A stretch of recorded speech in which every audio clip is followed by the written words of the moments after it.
Initially, they didn't take me seriously. They probably thought that I wouldn't last because it's a tough environment. It's very physically challenging. But I think that challenge, that drive alone was what inspired me to continue to go on, just to prove people wrong.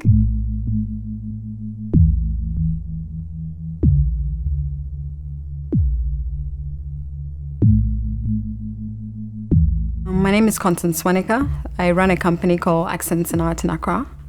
I grew up with 3 other siblings that were very math and science oriented, and I was the different one. It took my mom, who was an educator, to realize that I expressed my intelligence through my hands.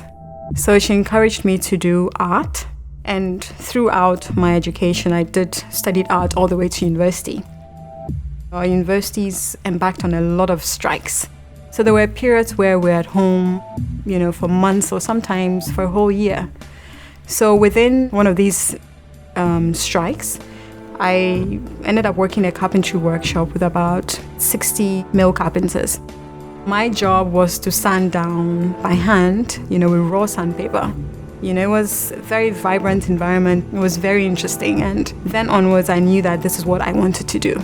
Accents in Art is into metal fabrication. So we produce more, I would say, functional art for construction professionals. It's amazing once you start working with metal that it's not as difficult as you think, because metal is so malleable that it lends itself to anything that you want it to be.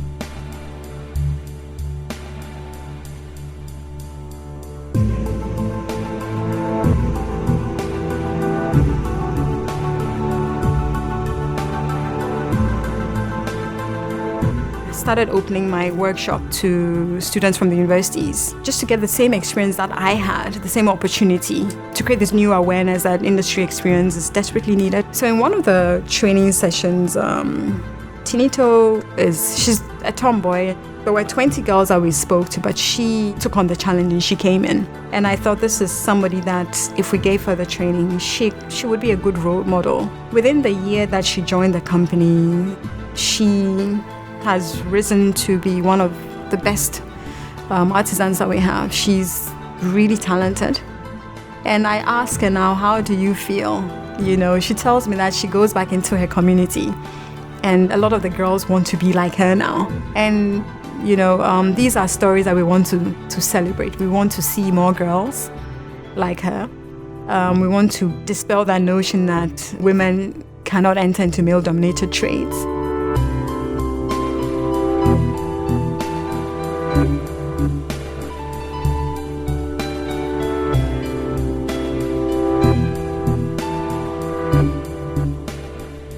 I have decided to set up the Art and Design Institute because we really don't have anything of the sort on the continent. So it just dawned on me that there's so many kids who truly are talented but are just left out on the way. And it's a huge problem in Africa because then what happens to these kids? So much wasted talent. Sometimes when I'm in my office, lots of schools around the area. You see the little kids, the 5-year-olds, the 10-year-olds, sometimes they peep into the workshop and you see them pointing to projects that we're working on, and kids now have access and they see that talent now can earn you an income. Where before, if you said to your parent that you wanted to study art, they'll tell you that you'll be a struggling artist or you will not make money. It's a good thing when you know that you're the heartbeat of the community. And everybody has a sense of pride that you're part of them. I think for me, that is the greatest feeling, that you know that you've impacted so many lives. It's a calling. I look forward to the challenges. You just find ways of maneuvering and finding the solutions yourself. That's it.